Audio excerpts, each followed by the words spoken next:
حضرت ابو سالبہ خشنی رضی اللہ تعالیٰ عنہ روایت کرتے ہیں کہ آقا علیہ الصلوۃ والسلام نے ارشاد فرمایا کہ جب نصف شعبان کی رات ہوتی ہے تو اللہ رب العزت اپنی مخلوق کی طرف جو ہے متوجہ ہوتا ہے اور وہ مومنوں کو بخش دیتا ہے اور کافروں کو جو ہے وہ مہلت دیتا ہے، اور دل کے اندر جو ہے وہ کینہ رکھنے والا شخص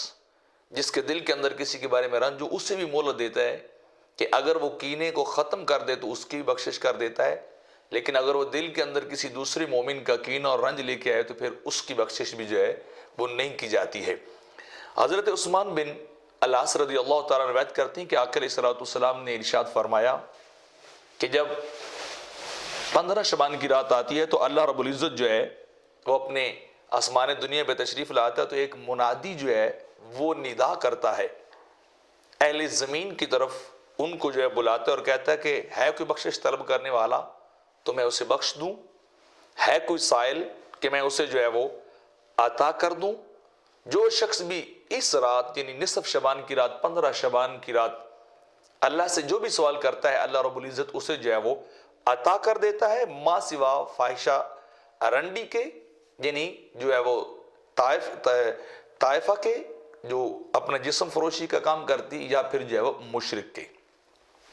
اس طرح ایک اور حدیث پاک کے اندر اما عائشہ رضی اللہ تعالیٰ عنہ جو روایت کرتے ہیں، بڑی طویل حدیث ہے جس کے اندر آقا علیہ الصلوۃ والسلام کے معمولات کو نصف شعبان کی رات یعنی 15 شعبان شب برات کو جو آقا علیہ الصلوۃ والسلام کے معمولات کو بیان جو ہے وہ کیا گیا ہے، اس کے آخر پہ جا کے آقا علیہ الصلوۃ والسلام نے فرمایا کہ اس رات اللہ رب العزت ہر ایک کی دعا کو قبول کرتا ہے، لیکن 6 آدمی ایسے ہیں جن کی دعا کو رب کائنات اس رات بھی یعنی شب برات بھی جو ہے وہ قبول نہیں کرتا، حالانکہ وہ خود کہتا ہے کہ جو تم مانگو گے اس رات میں تمہیں جو ہے وہ عطا کر دوں گا۔ تو وہ کون سے 6 اشخاص ہیں جن کی دعا